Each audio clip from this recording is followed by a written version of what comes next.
4th July 2025 অনেক দিন পর আবার একটা বিয়ের নেমন্তন্ন পেয়েছিলাম। সেটা নিয়ে তো আমি দারুণ এক্সাইটেড ছিলাম, কিন্তু সকাল 10টা থেকে ব্যারাকপুরে সেই যে বৃষ্টি শুরু হলো, সে তো আর থামার নামই নেয় না। মাঝে একবার সত্যিই মনে হচ্ছিল বৃষ্টির জন্য বিয়েবাড়ি যাওয়াটাই না ক্যান্সেল হয়ে যায়, কিন্তু যাই হোক, সেটা আর হয়নি। সন্ধেবেলা রেডি হয়ে চলে গেছিলাম বিয়েবাড়িতে।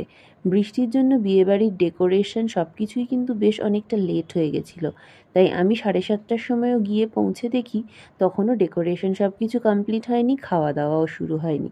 কিছুক্ষণ পরে স্টার্টার্স শুরু হলো। প্রথমেই নিয়ে নিয়েছিলাম একটু ভেজ পকোড়া, তারপর চিকেন পকোড়া, তারপর আম পোড়ার শরবত। খেয়ে দিয়ে একটু ফটো সেশন করছিলাম, একটু ঘুরে ফিরে দেখছিলাম।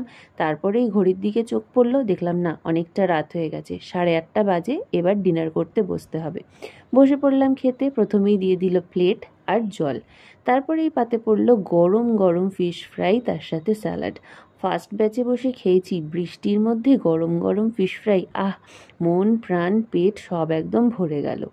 এর সাথে যদিও কাসুন্দি আর সসও ছিল, সেটা আমি আর নিইনি। তারপরেই চলে আসলো গরম গরম মটরশুঁটির কচুরি, তার সাথে আলুর দম। সেটা শেষ হতে না হতেই চলে আসলো ফ্রাইড রাইস আর দই কাতলা। আর কাতলা মাছের আমার পেটি পিস পছন্দের, সেটা সবাই জানে, সেটাই চেয়ে নিয়ে নিয়েছিলাম। তারপরে ছিল চিকেন কষা, বলেইছিলাম আমাকে একটু হাড়ওয়ালা পিস দিতে। তারপরে পাস খেয়ে চলে আসলাম বাড়িতে।